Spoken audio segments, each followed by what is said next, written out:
The key to addressing racism in education is a deep understanding of what it means and its current and historical impact on school children.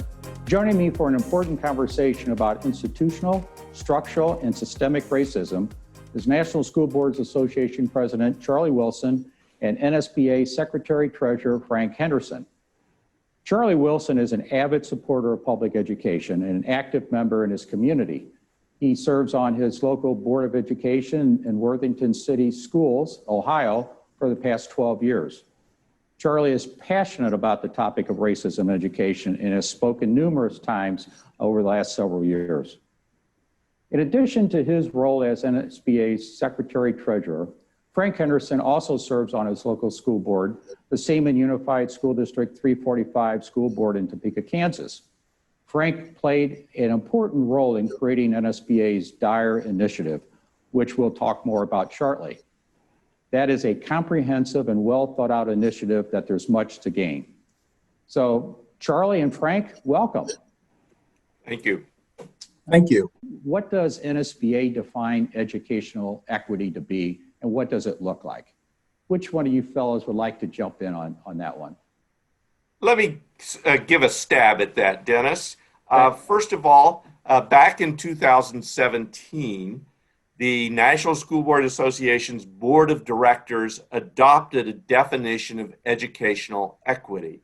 And that definition was adopted after literally many hours of meetings, discussions, reading resources from the top experts in the field, and the tremendous support of our NSBA staff. And we defined, after many hours of study, consideration, discussion by, as you were referring to earlier, school board members from small rural school districts, from suburban school districts, from large urban districts, from disadvantaged districts, and school board members from some of the most affluent school districts in the country.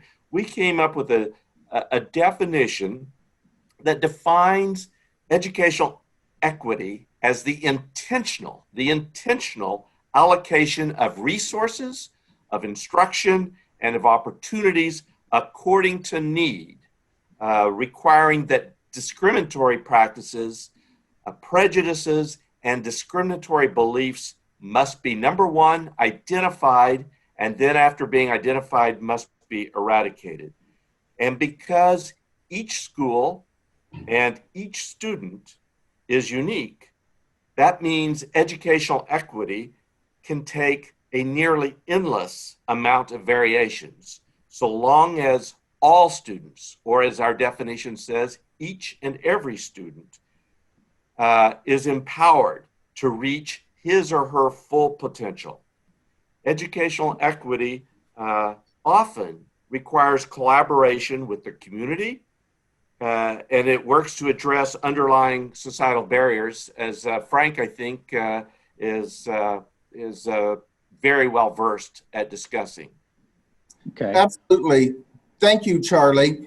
And as you indicated, true educational equity meets the needs of each individual student and each school, because there is great variance across the country. So it doesn't look like the same in every place. And as Charlie was starting to say, it does collaborate with communities because it is community specific. One example would be Moreno Valley in California. They created a community wellness program to help homeless students and their families. This meant providing clothing, shoes, food, laundry facilities, health exams, immunizations. Some of those things that we consider as basic needs were lacking with the homeless students in that community.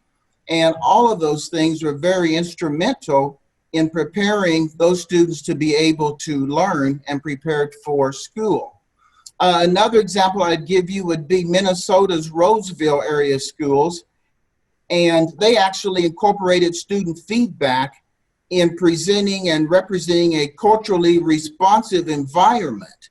And these students were able to work with their district curriculum committee and be able to ensure that the materials that they were studying went beyond just the dominant voice in history and social studies and in language arts, but actually producing materials that were culturally relevant for all students that actually they could relate to from their own personal experiences.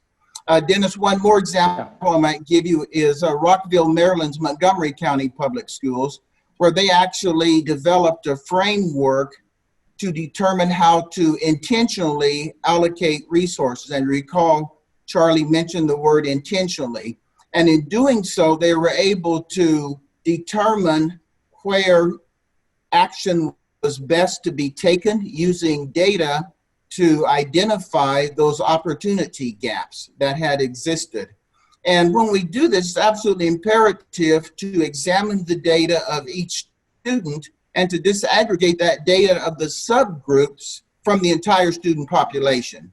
Because if we don't, we may look at a large percentage and think everyone's doing well and miss the group that needs that extra assistance because equity is not in place there.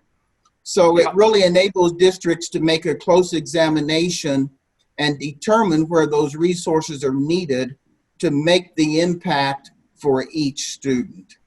Yeah, Frank, you gave three outstanding examples. Yeah, and really just to good. kind of summarize those three phenomenally great examples, just three of many, many across the country. The bottom line is, as Frank said, educational equity requires looking at children holistically and understanding that social and emotional learning can help students overcome barriers like trauma. And so again, tying into NSBA's definition of equity, that definition is powerful because it identifies the specific inequities that will need to be addressed. But our definition is far from perfect.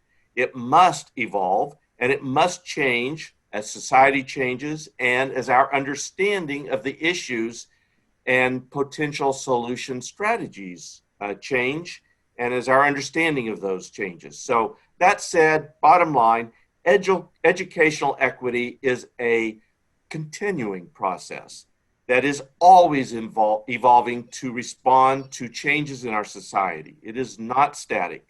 And the examples that Frank gave are an outstanding snapshot of educational equity at a particular place and time. But we keep moving forward. Things change. Well, great. Well, thank you for that. Data, when you have data, it's so powerful because it gives you some meaningful insights and really more of an accurate target to develop solutions. So let's start with a cohort. What percentage of the population are students of color? And maybe we just start there. Do you have any data on that? Sure, Dennis. And as you indicated, data is absolutely critical because the numbers don't lie. In looking at the percentage of population that are students of color, in 2017, according to the National Center for Education Stats, 53% of the students enrolled in K-12 public schools were students of color. And I know that number continues to grow with the browning of America. So that number was at 53%, representing over half of the students and continuing to grow. Okay. Is there a certain percentage that are either above or below the poverty level that you have any data on? Yeah, the National Center for Education Statistics, a U.S. Department of Education division, provides us with lots of information about what percentage of students are attending high or mid-high poverty schools. And the U.S. Department of Education, the National Center for Education Statistics, defines high or mid-high poverty schools as schools with more than 50% of the students eligible for a free or reduced lunch. And when we look using the definition of the U.S. Department of Education, we see that 73% of Black students in this country attend either a high or mid-high poverty school. 74%, almost the same percentage of Hispanic students attend a high or mid-high poverty school. More than a third, 35% of Asian students attend a high to mid poverty school. When we now move to Pacific Islander students, 59%, almost 3/5 of all Pacific Islander students attend a high to mid high poverty school. Over 2/3 of all American Indian Alaska Native students attend a high to mid high poverty school, and almost half of our students of two or more races, 44%, attend a high to mid high poverty school. And that's in comparison to white students. Less than 1/3 of all white students attend a high to mid high poverty school. And to put this in a little bit of context, in only 3 countries in the industrialized world are more than 10% of the students considered living in poverty. And Frank gave you the statistics for our country. It's an incredible percentage. So we have far more students living in poverty than most of the industrialized world, and we have many more students attending high poverty or mid poverty schools. Okay, Charlie, let me tag some more data upon what you just presented to be able to broaden that picture a little bit more. Looking at students that are living below that poverty level that attend those high poverty schools, the Latinos continue to be very overrepresented among that population in poverty. About 25% of Latinx children lived in poverty in 2018. And Black and Latinx students, of course, as Charlie indicated, are more likely to attend those high poverty schools. Now, in fall of 2017, nearly half of Latino students attended high poverty public schools, nearly half. Also, 18% of children under the age of 18 live in poverty. That is almost 1 in 5. And then when we break that down a little bit, we have 10% of white students, 32% of Black students, 25% of Hispanic students, 9% of Asian students, and 25% of Pacific Islander students, 31% of American Indian Alaska Native, and 17% of two or more races. And so you kind of see how that breaks down, and those are the students that have the high poverty rate that do indeed end up in the high poverty schools, which Charlie was addressing because of that issue of poverty. And then when we look at that household a little bit closer, Dennis, and we learned that a majority of the Latino workers, about 2/3, said they would not get paid if the coronavirus caused them to miss work for 2 weeks, including 47% who said it would be difficult to even meet expenses during that time. And also, speaking of Latinos, 39% view the coronavirus as a major threat to their own health, compared with 21% of white adults. So you can see how poverty does play a major role in so many areas when it comes to education, quality of life, and just plain being able to meet one's basic needs. Yeah. Well, Frank, as you said earlier, the data doesn't lie. And I think all of that data, some pretty powerful insights. And I'm really glad we're sharing that with everyone who's listening to this discussion. So I thought we might move on. But before students arrive at the classroom, they are affected by the world that they see. And, trauma impacts school climate, and we all know that you can't learn if you don't feel safe. So before kids even get to school, they see the news on TV, the conversation on the street. I guess the question I think is probably the most powerful to ask is, what do you think has been the impact to students after watching the most recent events of George Floyd or Jacob Blake? How does that impact students? Well, I imagine that school children, upon seeing violence in their communities and on television, often wonder, why is this happening? what will prevent it from happening again, and really directly for those of us engaged in education, will it happen to me? Mm-hmm. Wow. And then when the children get to school, they see people like the school resource officer who wears a uniform and a badge, and they just saw that exact same image on the news. How does that affect kids when it's coming to their school grounds? Okay, this is an issue about which my local school district has devoted quite a bit of time to this summer after the murder of George Floyd. And we actually did a lot of discussion and with experts in child trauma, post-traumatic syndrome disorders, and what the impact it will be to our children who watched the more than 8-minute videotape of the murder of George Floyd. And our experts were unanimous that it's going to traumatize some of our students to the degree that it may result in a triggering reflex when they walk into their classrooms this fall or into their school buildings this fall and see an armed, uniformed, white police officer. So our school district voted in June to move from school resource officers to having instead security monitors. And we're going to hire security monitors that are former, are retired coaches and teachers, people who spent their entire career dealing with adolescent students, and rather than using school resource officers. Clearly, school districts have limited budgets, and they have to make very difficult decisions about how to use those limited funds to best serve their students and their staffs. And so NSBA is the position that decisions regarding school resource officers are local decisions that must be made locally, like our school district did.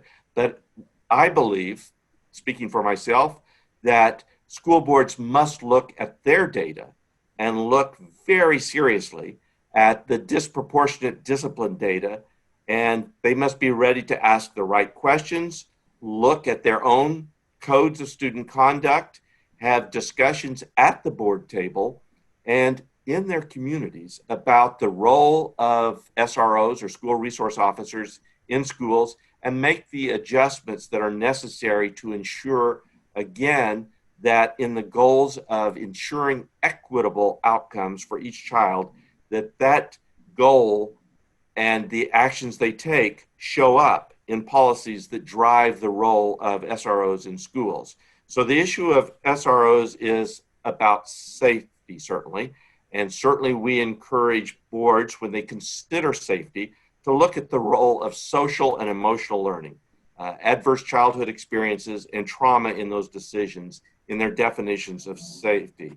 Just to give you some more statistics, there are about 46,000 SROs according to the National Center for Education Statistics, the U.S. Department of Education's National Center for Education Statistics, and the National Association of School Resource Officers, also known as NASRO, N-A-S-R-O, estimates that it has trained about 1/3 of them, and that training often includes implicit bias work. But this is a decision for each board to make. Frank has more to say about that with respect to his board, but for our board, because one school resource officer costs us about the same as 3 teachers, we were able to hire many more security monitors, mental health specialists than we had in our 2 high schools by eliminating our SROs and going to trained, experienced security monitors and mental health specialists. Frank. Thank you, Charlie. SROs should not be taken as merely someone that is there to provide security. And it's absolutely critical that a school board and administration understand that critical role of an SRO. an SRO should be part of the educational team and should be able to provide mentorship, be able to provide guidance, and recognize that first and foremost, above everything, they are there to support our students. I can speak of an incident here in Kansas, a high school that is probably about 97% white and has less than 2% African American students. The SRO was a white gentleman, and in visiting with one of the black students, staff learned that this particular student said he looked forward to coming to school every day because of that relationship with the SRO. He knew the SRO was going to kid with him and joke with him about something, and he said, I knew every morning I had to be ready and have something to give back to this SRO. And that's what an SRO's role should look like in terms of being able to build that relationship with the students. And so I encourage all districts to kind of look at things from a little different perspective when it comes to looking at hiring and looking at the qualifications for an SRO. It should be someone that is very carefully selected and someone who is very carefully vetted, has no disciplinary histories, who has a strong willingness to work with the youth.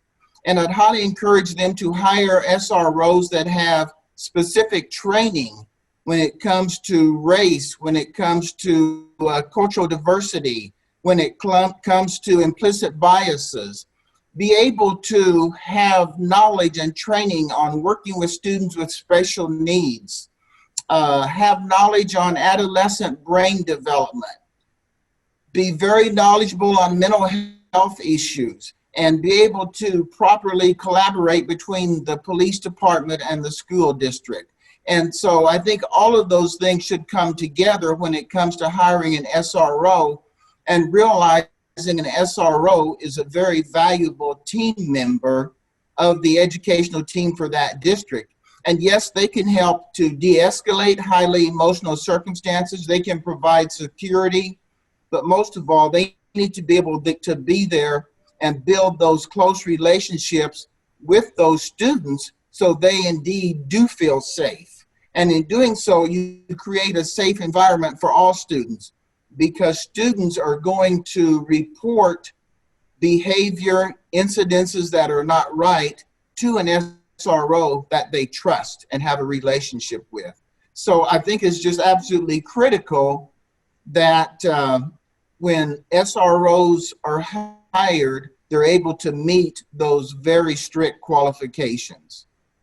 Well, it sounds like a very unique individual who can fulfill that role, and that the whole definition of the role of SRO needs to quickly change. It doesn't need to just evolve. Today's the day for change in that, because it's such a vital key to the whole school climate. So thank you for sharing all that. You know, Frank, you had mentioned implicit biases. I thought why don't we go there? You know, once the students are at school, you know, they run into implicit biases from a variety of different sources. Could be from teachers, administrators, could be from other students.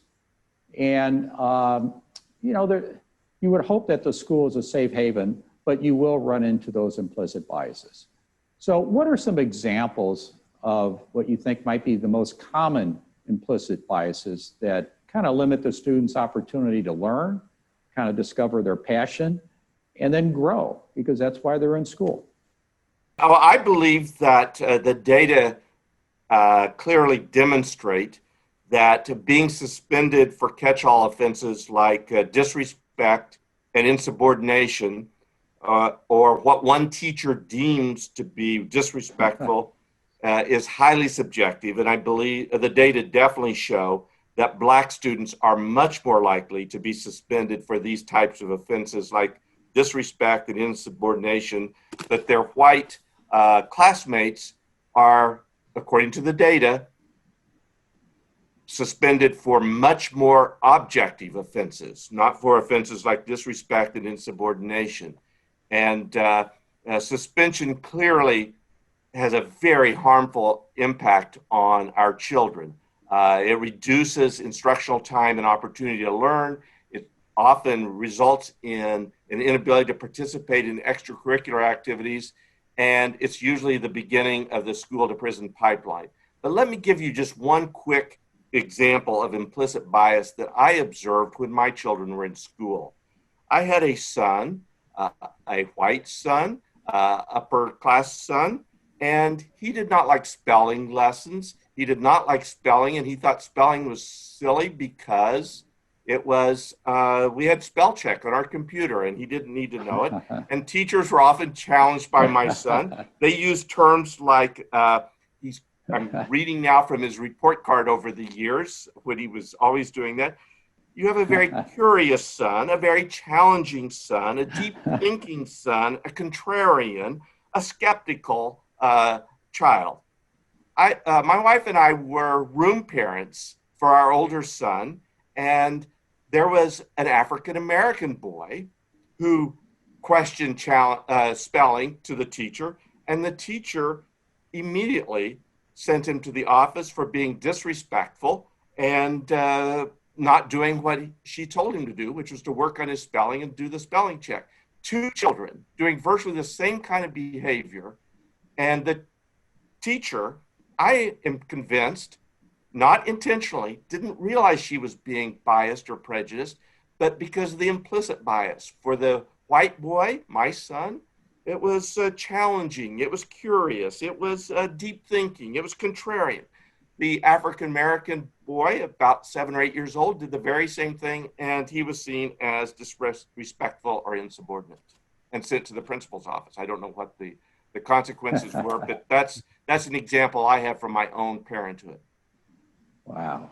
Frank, do you have any lessons learned or you've observed on that? Because I know my 2 kids went to school, and depending on what group you're in, whether you're in the athlete group or the academic group, you know, there's all kinds of implicit biases, sometimes from the students themselves. Oh, absolutely. In fact, in my own school, we had an incident where there was a substitute teacher who totally misinterpreted the behavior and the behavior and actions, of an African-American student, and took the student to the principal's office and basically determined the student was a troublemaker, when in essence, the student was not a troublemaker and was just expressing his thoughts and opinions on things and was not making trouble at all. But this was someone that was substituting that day and did not know him. And so that substitute brought their implicit biases to the school with them that day and was looking at things through those lens and said, this is a troublemaker. So, wow.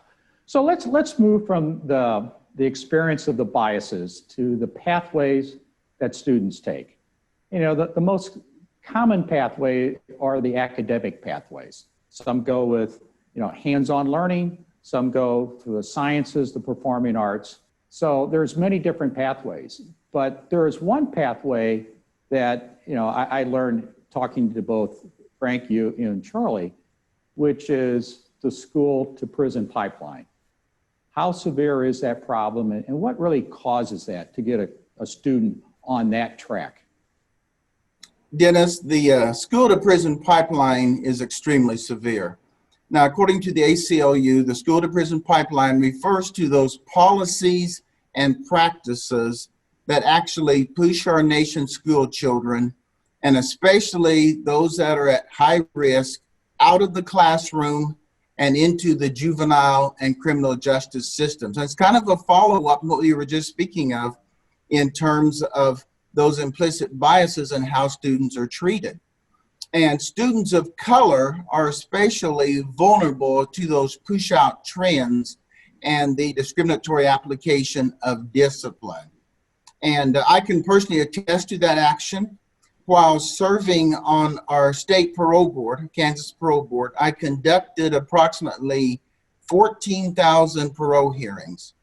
Wow. And one of the very first steps I would take in reviewing a case was to read their social history.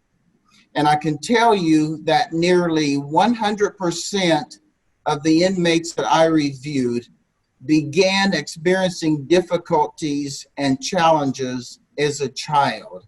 And once they were given that label as someone that was bad, someone that was a troublemaker, someone that didn't need to belong in school, they began to be suspended. They began the expulsions. And all of those were extremely common. And then the ability to adjust only became more difficult. And then as they grew older, they ended up in prison. And according to the ACLU, Black students represent about 31% of school-related arrest. Black students are suspended and expelled 3 times more than white students. Studies also indicate Black children are perceived to be older than their white counterparts, and thus are treated as an older child rather than their actual age. And students suspended or expelled for a discretionary violation are nearly 3 times more likely to be in contact with the juvenile system the following year. And as you said, there are a lot of changes that need to happen, changes that need to be made in our school system. And public schools on their own can't bring about these societal changes that are so desperately needed to protect our school children from the social injustice. And as Americans, we must all take responsibility, take some ownership, and do our part working within our communities, collaborating with government agencies that serve students, and being able to be there for those students. And we cannot be blind to what is truly happening with our children. And the question that I would ask and challenge every single board member, every single administrator, and that is, how can we sit by when 7- and 8-year-old babies, and yes, I refer to them as babies, are placed in restraints and removed from classrooms by law enforcement? To me, that is totally unacceptable, and there is absolutely no reason why we should sit by and allow that to happen. Because you can imagine the label that is placed upon the child, let alone the trauma that child experiences at 7 or 8 years of age when they are led out of the classroom in restraints, by handcuffs, or by law enforcement, excuse me, and begging for another opportunity and another chance. Well, it seems that once you get that label, I don't know how you ever reverse it. You're in that pipeline, that's a slippery slope. And I know, Charlie, you've spoken on this topic vastly. So yeah, Frank did an outstanding job of explaining what's going on here and what it's all about. Let me just give you one anecdote, because I think stories are very powerful ways of demonstrating exactly what Frank did a great job of talking about. In my spare time, when I'm not spending time as NSBA president or as a local school board member, I also happen to be a law professor at the Ohio State University College of Law. And back in the 80s, I was chair of our law school's admissions committee. And we had a student, an applicant, come before the committee, from a Dayton high school. I won't name the high school. I certainly won't name the student. But when he was 16 years old, he had dropped a tray of chemistry tubes, of test tubes in a chemistry class, and it amounted to more than $500. At that time in Ohio, that constituted a felony. Destroying more than $500 worth of public property was considered a felony. And he was prosecuted accordingly and pleaded guilty. And I can't recall whether he served time or not, but that was the outcome there. And what's the impact on that in terms of pipeline, the prison, school to prison pipeline? Well, now, fast forward about 6 or 7 or 8 years. The young man had a straight A average at Wright State University, a great state university here in Ohio, and he applied, and he had very good LSAT scores. He applied to the Ohio State University College of Law, and at that time we had a policy of not admitting students who could not be admitted to the bar. And at that time, the Ohio Bar Association said anybody who's ever had a felony conviction can never be admitted to the bar. That has changed, but at that time, so this was a young man who was brilliant, but because of his skin color, he was black. Because of what happened to him in school, he was foreclosed from going to the law school of his choice. And it gets back to both implicit bias, but this school to poverty, to prison pipeline is so very devastating. Had that been my son, I don't know the circumstances around the dropping of the test tubes, but I guarantee you the principal would have called me up and said, Charlie, your son just destroyed $500 worth of property, and we're gonna have to do something unless you replace that. And I would have written a check. I'm 100% certain they would have never referred my son to prison or to the police officials. So that's just one example of what's happening here when you combine what Frank was talking about, implicit bias, and then the school to prison pipeline, that is not an equitable educational outcome for those two children. Well, both of your experiences and your stories it's just amazing that you can be a student at any grade level going through what you believe is a pathway that you're exploring as you go, and then get plucked out of that school and into something that's moving much faster, that you're not in control of, and you have no idea where you're going to end up. And then once there, you can't reverse it and you can't get out of it. And I don't know, I'll say every student, most students I know do something dumb somewhere along the line. Sometimes it's in the summer, sometimes it's in the evening, sometimes it's at school. And I guess if you happen to do it at the wrong place at the wrong time, that's something that you just can't reverse. And I've seen it on so many good students. It's just, how many people know about that prison pipeline, school to prison? Is it fairly common knowledge? Because that is just devastating. Well, it has become more common knowledge, Dennis, when people think of high school students or middle school students, but they now actually have what they call the preschool to prison pipeline, because so many of these things actually begin with preschoolers, and the largest percentage of preschool expulsions are little African-American boys. And so I don't think many people are aware of the impact that they have upon that child, even at the preschool age. Wow. Well, we could talk about that more, but I know we have a fairly robust agenda to get through. But I think that was some comments well shared. Let's talk about if they are in school and going down their pathway. Along the way, they're going to run into some gaps. There's an achievement gap, there's an opportunity gap, an access gap, and I'm going to leave out for now the enrichment gap, and we'll talk about that next. But what's an example of the achievement gap or an opportunity gap? How does that come into play for students of color? Well, the achievement gap in education refers to that disparity in academic performance between groups of students. And the achievement gap, shows up in grades, it shows up in standardized test scores, course selection, dropout rates, and college completion rates, among many other success measures.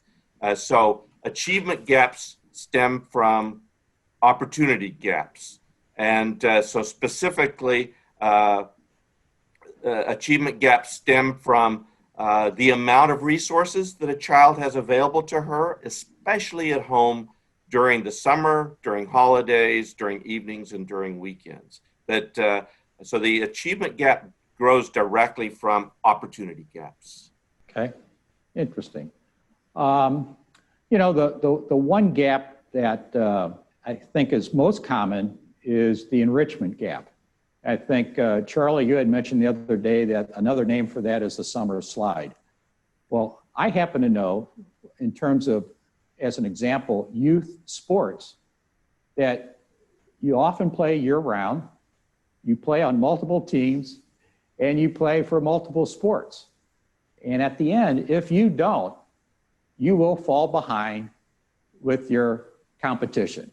And after a few years of that, you're not playing on the team that all your other friends are playing on, because you missed those opportunities. So now let's bring it to the classroom for academics. What is the enrichment gap, and how does that get created for students of color?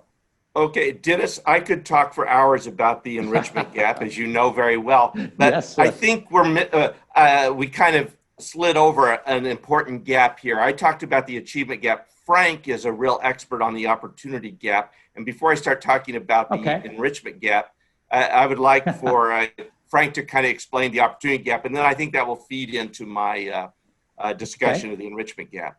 Okay, Frank? Okay, great. Thanks, Dennis. Thanks, Charlie. Now, the opportunity gap is that disparity in access to quality schools and the resources needed for all children to be academically successful. That disparity and the opportunity gap plays out in 5 main drivers of equity. The first is funding. When you don't have adequate funding, it plays out in the condition of the facilities, plays out in the staff, the curriculum, access to technology, and it just goes on. And we'll talk a little bit later about funding. The second driver is high-level curriculum. And the question that I would challenge all board members and administrators to ask is, what are the staff and board expectations? Do we assume children of color are less capable? What about placement of children of color in AP or international baccalaureate classes? Or do we just make assumptions that these children are not able to succeed in those classes? And looking at the curriculum, is it relevant? We talked a little bit about that earlier. And is it challenging, and does it stretch the student, or is it just the very basics to get by to get a high school diploma? The next area is effective educators. And that is to take a look at our staff. Are the staff skilled? Are they able to be adaptive to various situations? Are they creative? Are they knowledgeable in many areas? Are they culturally relevant? And most importantly, do they believe in all the students, as in each and every student? And too many times we see beginning teachers start in high poverty schools and then move to a school in a middle class area once they have more experience. And thus we have a large turnover in many of the high poverty schools. And we really need to reduce that turnover. We need to place our best teachers where the need is the greatest and pay them accordingly. And the next area is a safe and supportive climate. And it kind of brings in those SROs where our students deserve a school climate that is free of fear, that's full of support, free of violence, and that has a strong social emotional component, a strong positive culture of believing in the student and knowing that they will accomplish great things. And that makes a tremendous difference in how well students perform based upon the climate of the school that they spend so many hours in each and every day. And the last area, Dennis, I want to speak about is meaningful community engagement. And that is, a community must take ownership of their schools and being willing to support the activities of the school, being willing to financially support the school through bond issues or whatever options that may be in your community, being willing to provide some meaningful work-based learning opportunities and internships for students. And that's what truly taking ownership of the students and their success is all about. And those 5 elements are absolutely critical. And when those elements do not exist, we have a huge opportunity gap where many students are actually missing out on those opportunities that would enhance their learning experiences. These 3 gaps are really important. They're intertwined. So the achievement gap, and as you just heard, Frank is so knowledgeable and so passionate about the opportunity gap and the necessity of addressing that. And now to get to the question you asked me, the enrichment gap, that is a gap, that is something now that I have, the last few years, offered a full semester course on the enrichment gap. And the enrichment gap is a result of the difference in high income family spending that translates into more learning and more social skill building experiences for children from high wealth and high income families, which in turn very often leads to much greater success in school. And examples of the enrichment gap that wealthier parents and families are able to provide to their children are access to tutors, summer camps, books, movies, and the very best courses, including standardized test prep scores. So I live in a subdivision that is certainly upper middle class, and all the children around here take all kinds of preparatory courses before they take any standardized test. And not surprisingly, they tend to score higher than children whose families cannot afford to take these very expensive but high quality standardized test prep courses. And so that's where we get this achievement gap. Students who don't have access to this kind of an enrichment experience do not perform as well on what seem to be objective standardized tests. Well, there's nothing objective about it when one student has access to resources that makes her so much better prepared and practiced at the test, and you give it to another student who doesn't have those kinds of resources. And I mean, just again, another example, when my kids in the summer time, we sent them to all kinds of camps, space camps, OWL camp, all kinds of college and university camps, arts camps.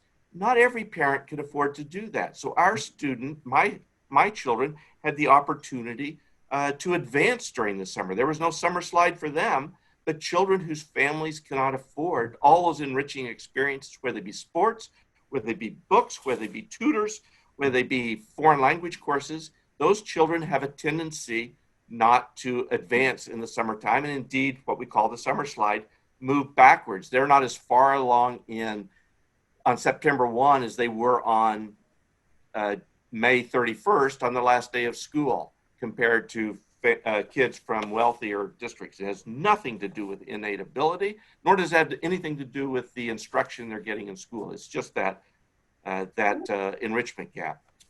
Yeah. Frank, would you like to add to that? I gave the example of sports because that's what I'm familiar with, but the academics is probably as, if not more important than sports in the end. Sure, Dennis, and Charlie explained it all very, very well. But for those students that do not have access to all of those summer experiences, they end up with a pretty mundane summer, I might say, and actually do slide. Many times they have a one-parent household or two parents that may be working minimum wage jobs or nearly minimum wage jobs. The funding isn't there. They don't have the support of a parent being home with them all day. Many times they lack adequate broadband internet and is unable to even access some of those resources. And it is something that is very real and makes a huge difference. A good friend of mine has 3 children, and all of his children have excelled and succeeded very well. And I noted that this year, their youngest child, who is a middle schooler, that all of the children, each of the children had the opportunity to go to national leadership camps and national leadership academies, even during their very young years. And I was quite taken back when their daughter, who was in 7th grade, spent several weeks in Washington, D.C. at a national leadership center. And of course, many families that are in poverty would never be able to have those opportunities for their students. And those opportunities, of course, are able to broaden the experiences, broaden the horizons of those students, and be able to make them much stronger academically once school begins in the fall. So it is something that's very real and is very devastating for those that are not able to take advantage of those opportunities. Yeah, and year after year, as that compounds, from 1st grade all the way up to senior, that's 11 summers. And that's a lot. That's a lot to try to make up if you try to make that up during the year. So, well, we've up till now talked about so many different challenges for students of color in school. We have a really unique challenge that's on us now, which is the COVID pandemic that is just putting another layer of stress and challenges on all of us. You know, this is impacting all students and all families in different ways. Some of the parents work, some have 2 jobs, and some are 1-parent households. So the stress has to be enormous. So can you share some insights on how the pandemic is impacting students of color right now? Well, in several very profound and important ways. First of all, as we all know, COVID-19 is something that just came along recently, so we're still not sure exactly what's going on there, but clearly students of color are disproportionately impacted by this pandemic.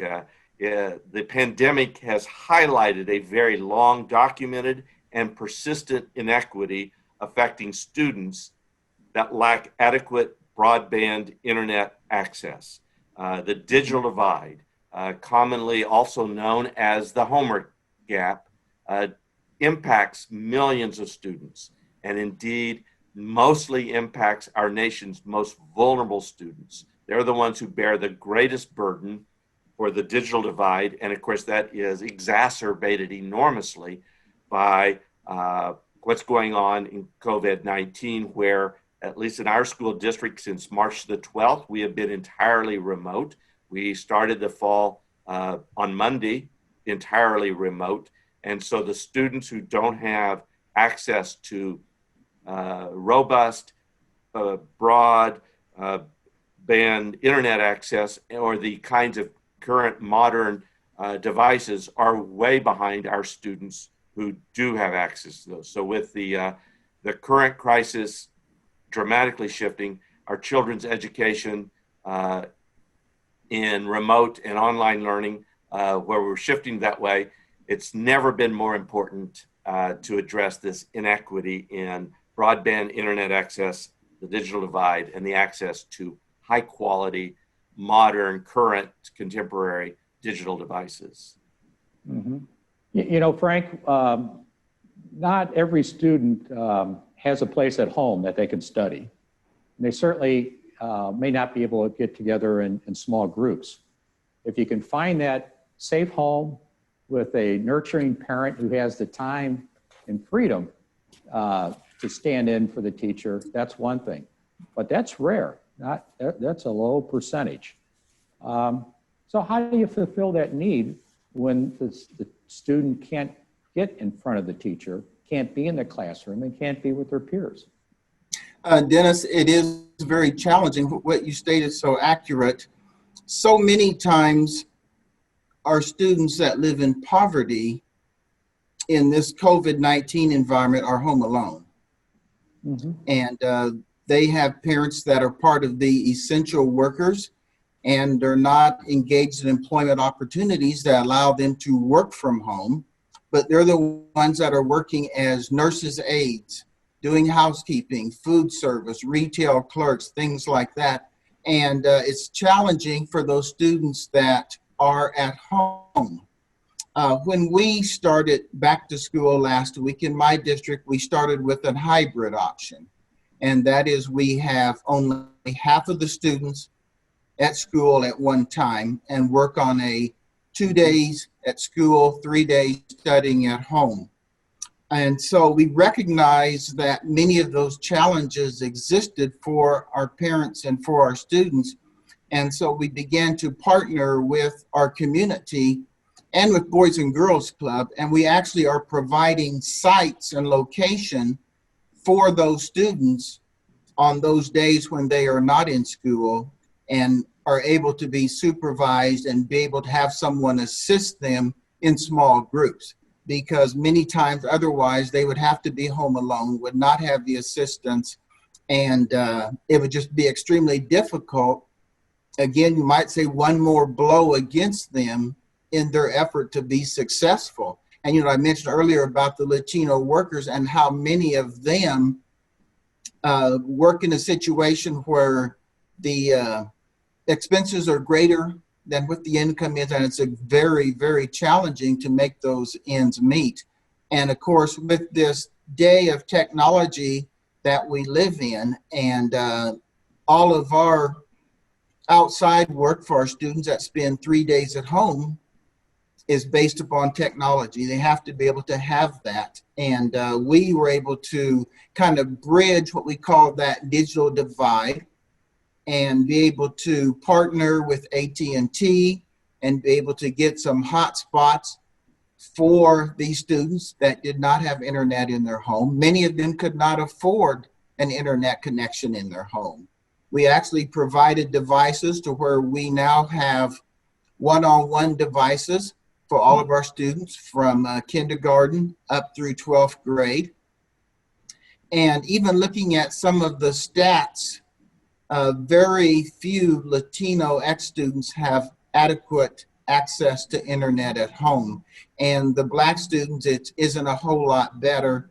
And that's a huge problem when you're relying on that internet access for their basic learning needs. And so I encourage districts, local businesses, and corporations to collaborate and provide that internet access for all students. And it goes back to what I said earlier about taking ownership of your school community, because when we improve student outcomes, that actually provides benefit to every single facet of our society.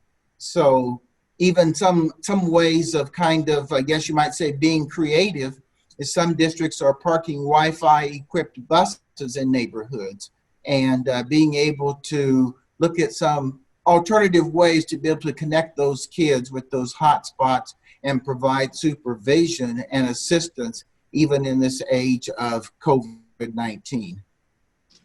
Well, we don't know how much longer this pandemic is going to last, but even if it's just 2 more months, it has made a significant impact on the learning process.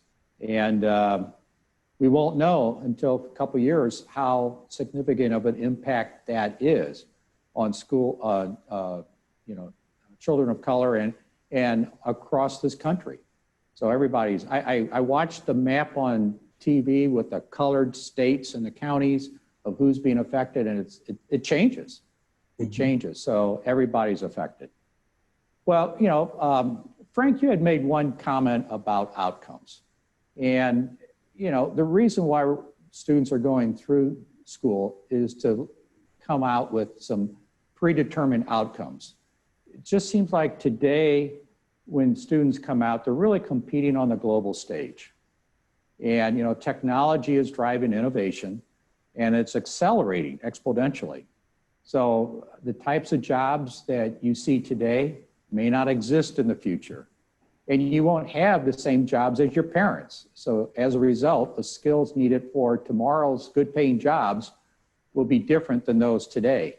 So talking about outcomes, how can schools best prepare students of color with the necessary skills to compete in a technology-based environment in an innovation-driven economy when it's ever changing?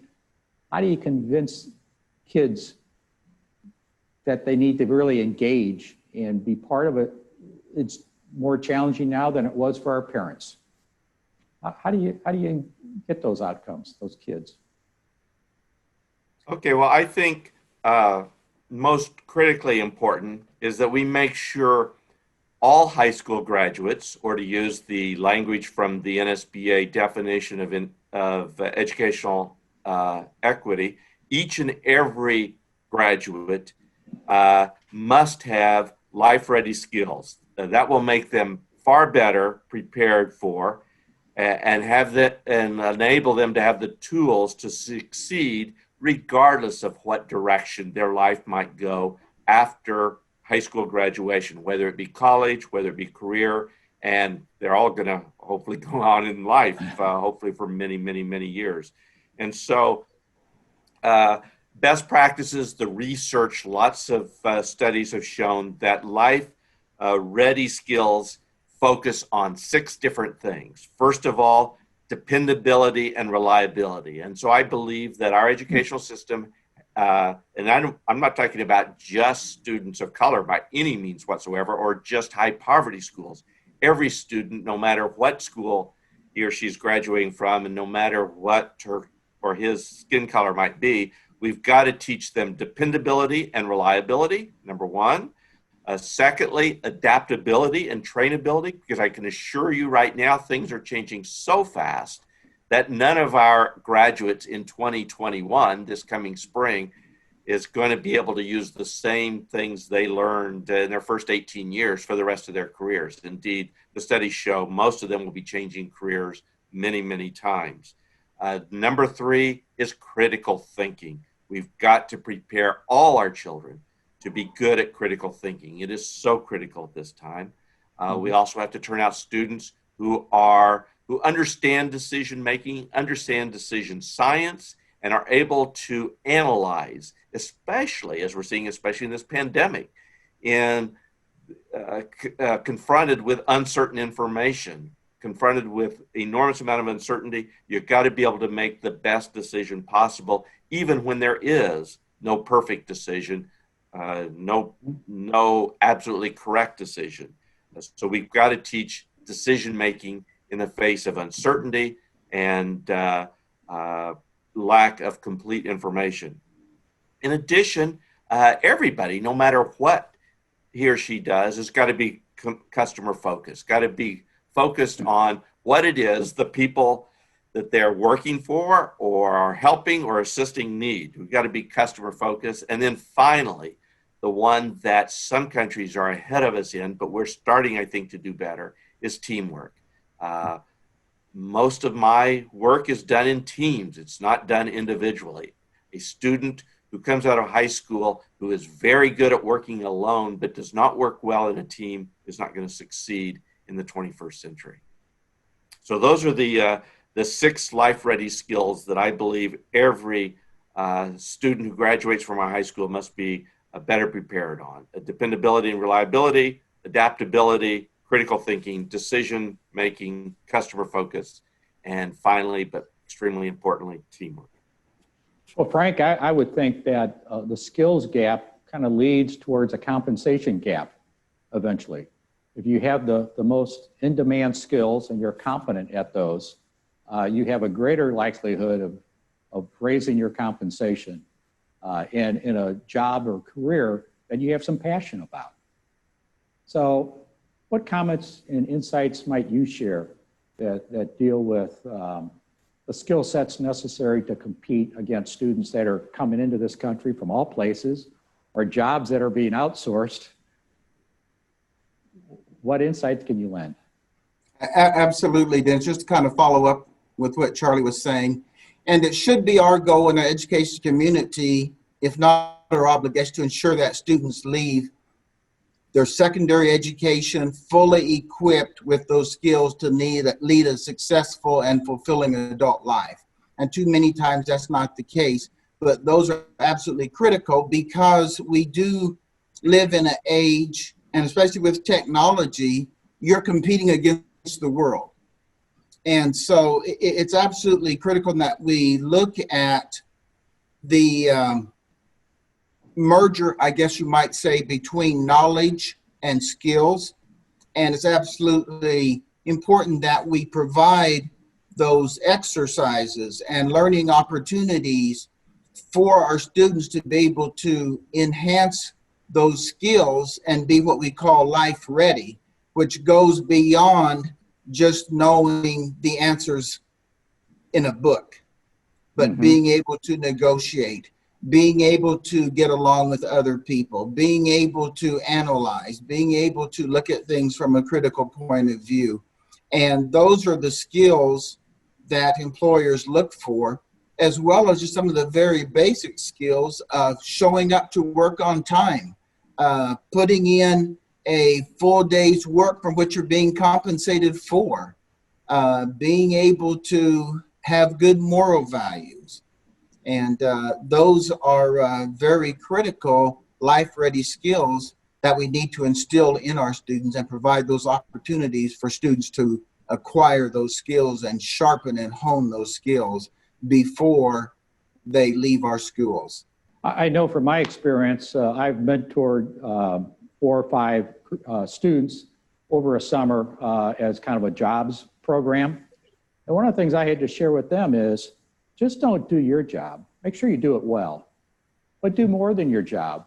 And when someone sees your passion and what you can do, all of a sudden it's your job and you'll grow into it. You can't sit there and ask for a promotion. You got to be doing that job already. And not all kids get that. I know I probably didn't understand that at a certain stage, but when I see them get enthused and not worry about they're doing more than they're getting paid, then someday they are truly getting paid for what they are doing. So it's heartwarming to see that when that happens. It really is. So, well, before we talk about the DIRE initiative, which I'm anxious to get into, why don't we set the stage by talking about funding? And, funding drives so many different outcomes because without funding, you just can't get people and programs in place. But the one thing I'd like to share, and I think either Charlie or Frank or both of you have said that most people see funding as an imperfect system. Probably no matter if you're the one getting the most funding, you still think it's imperfect because you're not getting what you asked for. But it does impact students of color disproportionately. So, we have schools are based on different sources of funding, whether it's real estate valuation, whether it's state formulas, whether there's other federal programs that give funding. I know students of color are impacted severely. What should funding be based on for students of color? Okay, Dennis, let me give you a little overview. And I've yet to find one school district that says they have adequate funding or they have too much funding. So there never is enough. And I think we should have that mindset because we should always strive and want to do more for our students. But public schools are funded through a combination of federal, state, and local sources. And that exact breakdown actually varied by district and by state. But just on an average, half of a school's revenue comes from local property taxes. And that's just kind of a generalization across the board. And so what that means is that the funding varies according to the community's affluence. Property-rich communities have more money per pupil than property-poor communities. And as we know, students of color tend to live in the property-poor communities. And as a result of centuries of segregation, redlining, housing discrimination, employer barriers have all played into denying families of color access to wealthy communities. And so states have often challenged how schools are funded in their courts and legislature, and Kansas is one of those. It's kind of ongoing lawsuit for a number of decades. And some have had varying degrees of success, and different models of reform have come out of those to kind of address the unique needs of that state. But there needs to be a concerted federal effort to equalize that playing field. Now, speaking of the federal government then, with COVID-19, schools have had to truly adapt to try to make learning feasible, to make learning successful for all of our students, but we need more support from the federal government. A figure that I had heard was that with COVID-19, expect to spend about nearly $500,000 or more for a very small district. And a larger district could spend literally $5 to $10 million just to adjust for COVID. So we tried to get things going in March and just to make some learning possible. And now, of course, with school starting, we're trying to continue with a way to deal with COVID, yet provide good learning opportunities. And so the federal government needs to play an essential role in those resources for students' health and welfare. And there's never been a more critical and crucial time for them to do that. With the right federal commitment, we can get through COVID-19 and actually turn this into a transformational opportunity to improve student learning as public schools innovate for each child. And Kansas is one of the states that has taken a individual student approach to where we are assigning an individual plan of study for each child. And with the COVID-19, it kind of propels everyone to take a look at those individual needs of each child. And with adequate federal funding, we'd be in a much better position to provide that funding for those students. There are commitments that the federal government has made. Such one example would be the IDEA, Individuals with Disabilities Education Act, to where the federal government requires us, which we want to do anyway, is to take care of the needs of those students that have disabilities and be able to provide a learning opportunity for them. The commitment from the federal government was that they would compensate us for 40% of the additional cost. But to date, that figure has remained about 14 to 15%. So even if the federal government were to live up to that commitment, it would make a tremendous difference to school districts because we continue to provide those services regardless of receiving the money from the federal government. So financing, federal government funds, all of those local funds all play a major role in how successful a student can be, what those outcomes look like in the scope of that school district and that school community. Mm-hmm. Yeah, Dennis, that was an excellent overview by Frank, a tremendous one. Let me, if you don't mind, may I interject just one point here because I do teach also education funding course at the law school, and we focus a lot on what various states do, but also what other countries do. The takeaway from what Frank was saying, he said very, very well and very accurately, is that every high-performing country in the world spends more on its poorest students than it does on its wealthiest students. But in this country, for all the reasons Frank just mentioned, and most of the property-based notion of most of our funding of schools, in the United States, we spend far more educating our wealthiest students and far less educating our least wealthy students. And that is basically the root of the problem that we come to when all the things that Frank said.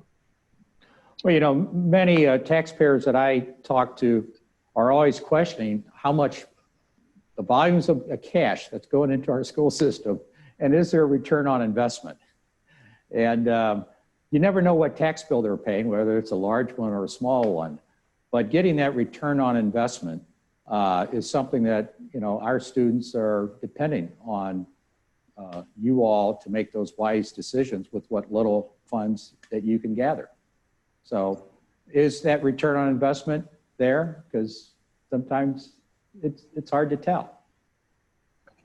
Well, let me just push back a little bit there. Our wealthiest communities are most prepared and do in fact spend the most on their educating their kids. So I think clearly money has to be well spent. And is it always well spent? No, I won't say that it always is well spent. But without resources, you can't provide high quality education. And resources include being able to attract and retain the very best teachers. Frank touched upon that before. Right here in Columbus, Ohio, I live in a suburb. I'm a school board member in a suburb, and most of our teachers started in Columbus, an urban school district. And I think it's absolutely, in my opinion, immoral. What happens is that the best teachers, many of the best teachers, not all by any means, there are some great teachers who spent their whole career in Columbus Public Schools, but many of the young teachers that are very good move on to the suburbs because we can offer them 50, 60, 70% higher salaries and smaller teaching loads and time off and more professional development. So it all ties together with respect to equity, resources, and funding. Okay. Well, let's move off of funding because we could talk on that forever, and we need probably some people from the federal government at the table in that conversation. But let's talk about the Dyer Initiative. You know, I'm really interested in learning more about the initiative. And I guess, Frank, could you kind of jump in and what are the goals and talk about the four major components of that? Because you were part of pulling that together, as was Charlie. Sure. Dyer is that major initiative dedicated to understanding and eliminating those root causes of barriers to equitable outcomes, what we talked about earlier. And we're focusing on racism. And again, that acronym stands for Dismantling Institutional Racism in Education. And then breaking that down a little bit further and looking at another acronym of Dyer with D, Define Your Landscape. And this basically challenges local boards of education to begin to look at their data and to begin to determine what I talked about earlier. What do those subgroups look like? What is the data telling me? Does it indicate that we're failing those groups? Does it indicate that we're not doing well here? Does it indicate that we're not putting enough resources in this particular area or in this particular school community? But look at your data, look at the facts to see where you are falling short and where you are doing well. And so that D there stands for define your landscape.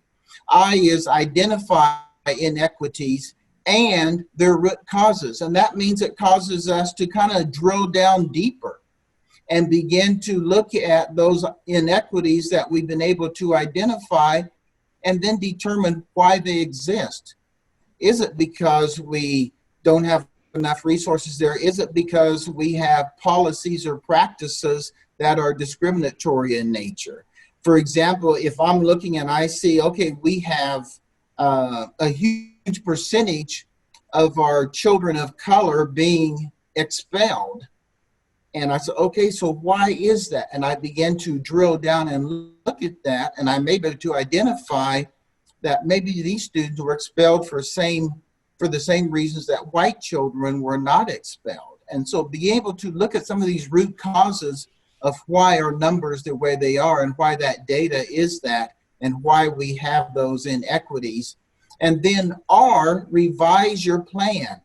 That means setting out new practices, setting new policies, and developing a course of action of how we can correct what we see that is happening and is not providing an adequate, equitable education for everyone.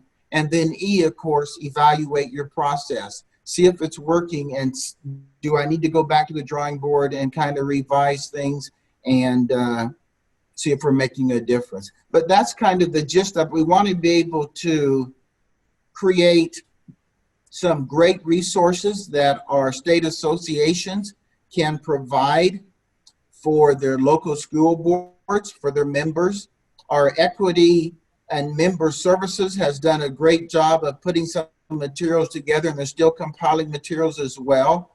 They've been able to go out and reach some communities where they've been invited to come kind of get the ball rolling and kind of get the thought processes going.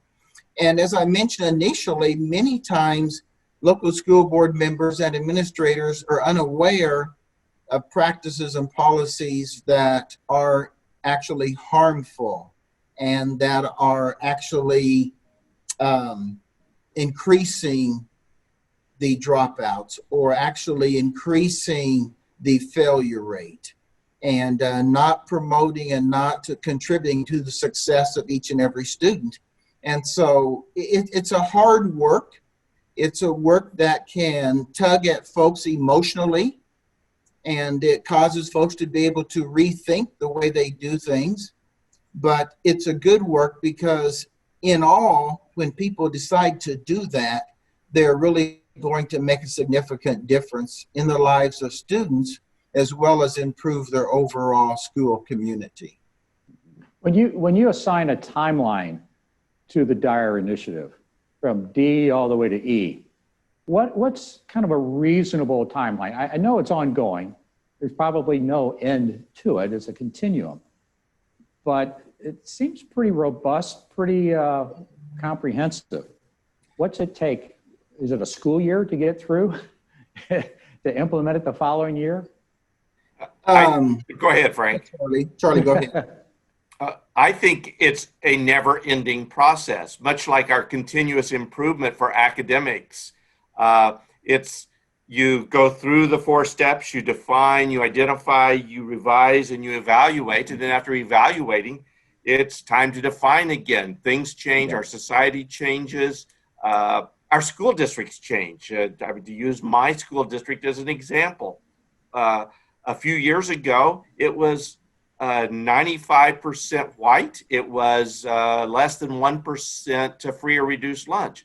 Today, it's 60% white, and it is more than 35% free or reduced lunch. So every school district is going to change. And so I think it's not a one-year process. It's got to be continuous. I didn't mean to cut you off there, Frank. Yeah.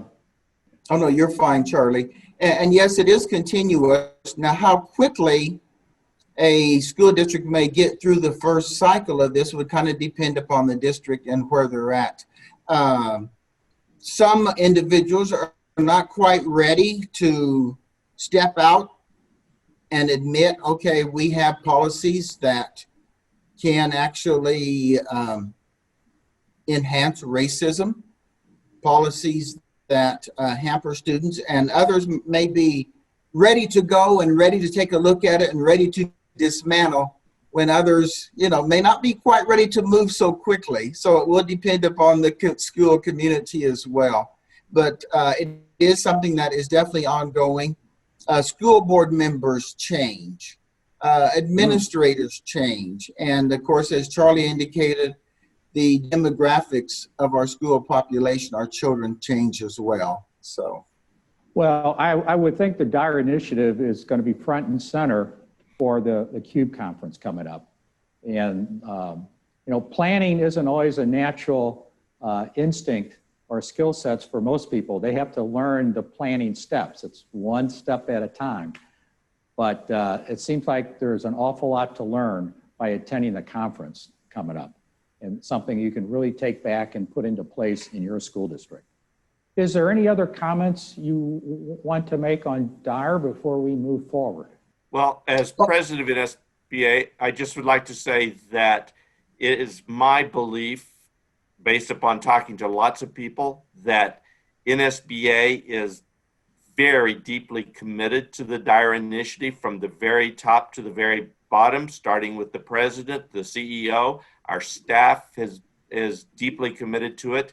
And we've got, as Frank described earlier, we've got state association presidents, we've got state association executive directors, we've got our entire board on our national advisory committee.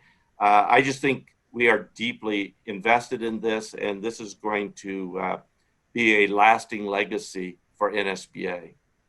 Yeah, I just want to add that I too am very excited about this. I'm looking forward to school districts jumping on board with this, and being able to have this as part of the CUBE conference, I think is absolutely essential, and it will create a greater awareness. And I think that school board members will be excited and look forward to implementing that within their district. Okay, thank you. Well, let's talk a little bit about school design, because this is where students spend their entire day away from home. And, you know, there was a quote once by Winston Churchill that said, "We shape our buildings and thereafter they shape us."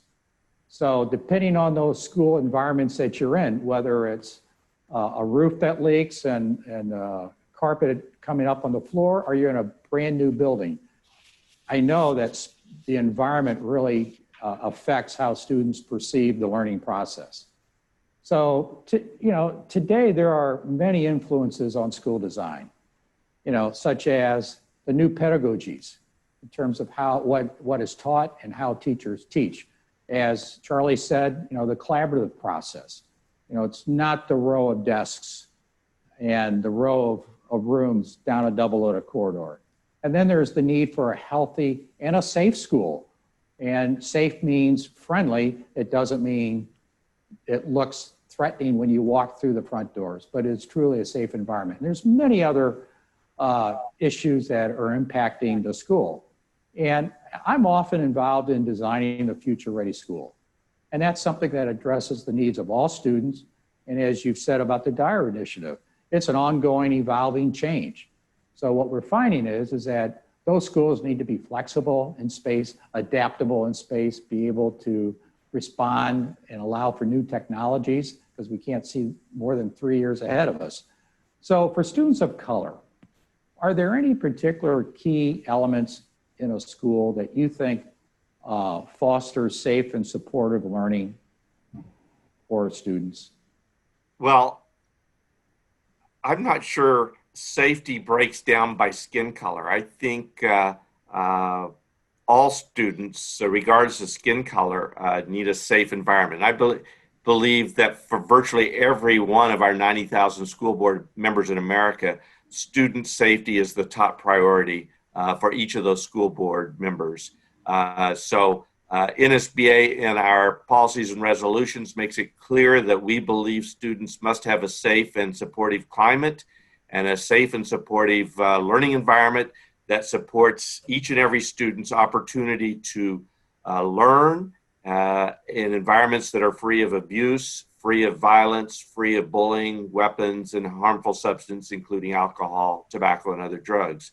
And so what we, in our advocacy role, have done what we've done as an organization is to urge and advocate federal, state, and local governments, as well as parents, businesses, and their communities, to cooperate fully with local school boards to eliminate violence, weapons, and harmful substances in all schools, and to ensure safe, crime-free schools.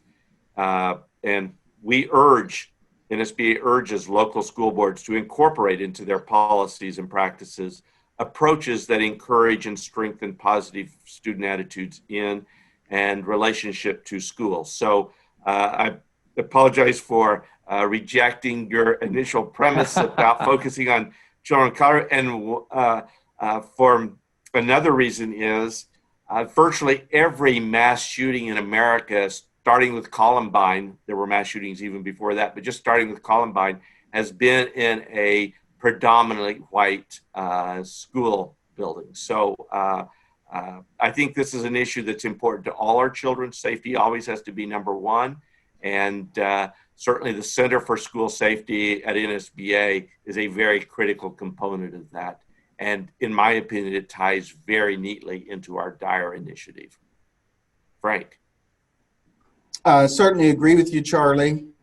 And Dennis, you'd mentioned the pedagogies, and those fall right in line with what we were speaking of earlier about creativity, collaboration, critical thinking, and communications. So even from a university perspective, in terms of teaching our teachers and training our future teachers, those are the areas that have been proven to be able to provide success for all of our students. And of course, the use of technology. There's the focus more toward individual learning in terms of being able to meet the needs of each student as that student works with other students in group settings. And those are some of the best learning environments that are being taught and pressed today to enable our students to be most successful, in addition to the things that we just spoke of about the safety and being able to have an environment that's very positive and students have a desire to come to school and be prepared to learn. Well, you know, it's so interesting when you watch students go from a kind of an outdated school that was based on a different educational model. It was in a different economy at the time. And they move into a future-ready school. The rooms aren't in the same place anymore. There's areas you can actually move desks, and they don't know where the front of the room is because the teacher continuously moves around so he or she can help students learn. And when you get in that kind of environment, it sends a signal to students that you're important, there's something different here, we expect something different out of you, and you are now empowered with your own education to take it as far as you wish to take it. So it's just interesting to see how the right future-ready school, and it's different in different communities. Back in the, I'll date my age, in the 70s, although I wasn't quite there at the time, they had the open space plan. Well, that worked for a few, but not for many, because of the disruption, the noise, sightlines, and all the rest. But the future-ready school is all about the new pedagogies, the use of technology, the empowerment that are given to students, and the use of natural light. They can actually experience things that they could use when they get out, like sustainability and all those things. So they don't see that at home. They don't see it when they go to a friend's house. But boy, if that future-ready school can be there for them, they're really proud of it. And I remember once on a open house, and the superintendent was worried that the taxpayers might be offended by how much they spent. Well, they didn't spend as much as he thinks. But they walked through, and a little boy was holding his grandfather's hand. And of course, the grandfather is on a fixed income, still paying taxes. And the grandfather said, you know, I wish I had this when I was your age. And that just sealed the deal, you know, because it's time to move on to give our students what they really need and equip them to be, you know, lifelong learners. So I appreciate your comments about the future-ready school. I was anxious to hear what you would say. So as we get through this robust agenda that we've covered, we get down to priorities. And you know, you really can't develop a meaningful plan unless you assign priorities. And often priorities are based on funding, which we've just talked about. So based on today's funding restrictions, what do you think are the most important priorities to move forward with the DIRE initiative or any other of the more common needs in districts across this country? Well, as I mentioned before, safety obviously is number one. We can't teach a child who's not safe, so it's important that every school be safe, and our NSBA's Center for School Safety, I think, is really taking the lead on that. It's performing a very valuable service. So safety is number one. But secondly, is the importance of making sure every child gets what she needs. And that's where equity comes in. A child from the background of my two kids doesn't need as much at home. A child from a family that has two working parents, working minimum wage jobs, working maybe 2 jobs, 2.5 jobs, with limited resources at home, needs a lot more from our school system. So that's where it's not about equality. It's got to be about equity. It's got to be meeting each child where she is and meeting her holistically and providing her with the resources that she needs, that her classmate may or may not need, but not a one-size-fits-all. I just think our priorities in the 21st century have to be flexibility, adaptability, and making sure we're serving the needs of each and every child and not forgetting any child, no matter her disability, no matter her skin color, no matter her family circumstances. That is my priority, and I believe that's NSBA's priority. Okay. And the one thing I might want to add to that was excellent, Charlie, and I agree with all of that, is that I believe that each and every one of us as school board members, as administrators or leaders, need to recognize that each child has potential, and it's our responsibility to ensure each child reaches their God-given potential. Okay. And do we know what that is? No, we don't. So we're going to continue to apply resources to that individual so that they can continue to grow and be successful. Thank you, Dennis. Right, yeah. Thank you. I know Frank and I strongly believe in a growth mindset, and that means every child has lots of room to grow, and we just got to provide them with the resources and the belief. We've got to convince the child that she has the ability to grow. Well, both of you have a wealth of firsthand experience and knowledge in this. So as we kind of close, and Charlie, as the president of NSBA, I'll start with you. Do you have any closing thoughts that maybe you want to reemphasize or something that we left out? Well, I think it goes back to our definition, NSBA's definition of educational equity. Every child has the potential, the ability to learn, each and every child. And we as educators, we as school board members must make sure we've got the framework, the structure, the resources in place to make sure that our teachers are able to get out of each and every child. Don't give up on every child. We can't afford to throw any child away. And just one example is, you realize China has more school children in its just top 10% of children than we have in our entire school system. So if we're going to compete with the Chinese, we've got to develop every single child to her maximum potential. We can't just focus on the children at the top, or our top 10%, or our top third, or our top half. We've got to focus on every single child, because every child can learn and will learn in the proper framework. Frank, your thoughts? Okay, when I think about the definition of educational equity and what all that entails, and I think about how that dovetails with Dyer. And when we talk about dismantling institutional racism, we should remember it's all about the student.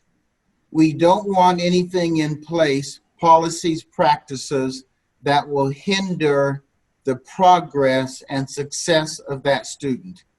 And so we shouldn't get hung up on the thought that, oh my gracious, this was racist, but just dismantle it and keep moving on, and recognizing that we need to do what's best for those students. And that means dismantling those policies and practices that have been in place for years that are indeed harmful to many students.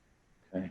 Well, I want to thank both of you for sharing your thoughts about institutional, structural, and systemic racism in education. I encourage all the national audiences listening today to contact NSBA and CUBE to learn more about what they can do in their school district. This is truly a significant time in history, and to play a role that's positive for change.